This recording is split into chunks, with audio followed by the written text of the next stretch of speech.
In this video, we're going to look at how to write numbers in standard form.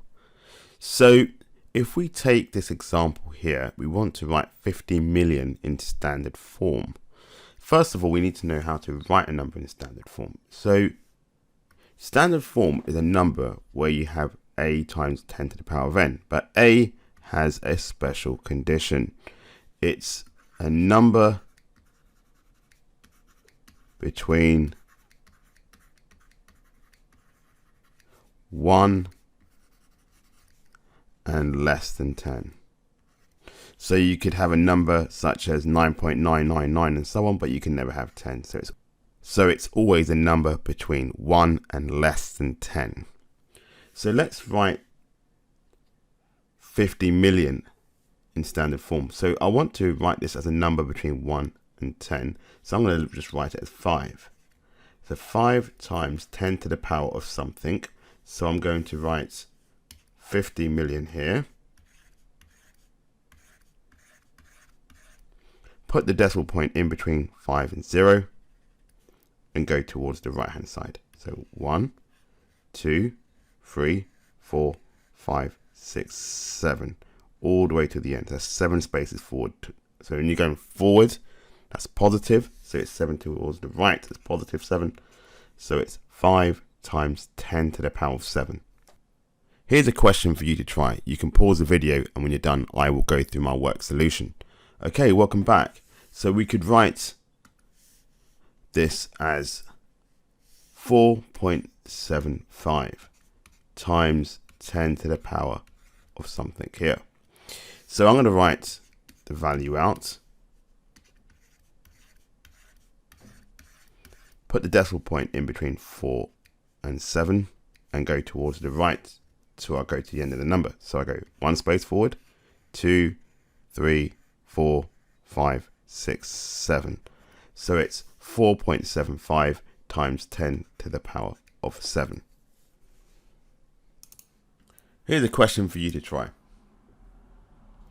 You can pause the video, and when you're done, I will go through my work solution. Okay, welcome back. So we're going to write this as 4.56. That's a number between 1 and less than 10 times 10 to the power of something. So we do 4, 5, 6, put 0, 0, 0 there.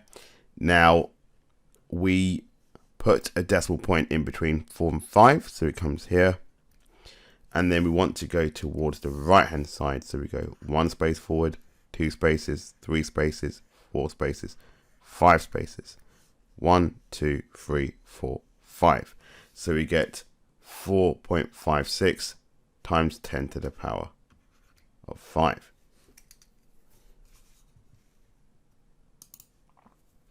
So when you get a case like this, so whenever the number is less than 0, the rule is that it must have a minus power on it. So let's have a look at the example. So we've got 0.00006. So first of all, I'm going to write that as a number between 1 and less than 10. So I'm going to write that as 6 times 10 to the power of something. But I noticed that it's lower than 0. So this must contain a minus power. So I'm going to write the number out here like so. And say the decimal point is towards the right of 6. So, which is here. But originally, it was here. So we're going to go from the new decimal point to the old one. So we go 1 space backwards, 2 spaces backwards, 3 spaces backwards, 4 spaces backwards, and 5 spaces backwards. So we get 6 times 10 to the power of minus 5. So here's a question for you to try. You can pause the video, and when you're done, I will go through my work solution.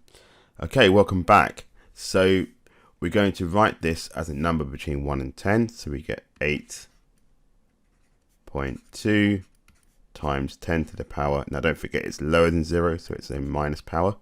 So we're going to write the number out.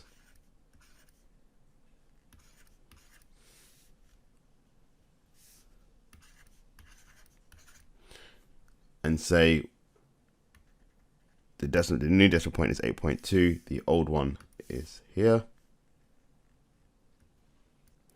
And we're going to go back to the original decimal point. So 1 space backwards, 2 spaces backwards, 3 spaces backwards, 4 spaces backwards, and 5 spaces backwards.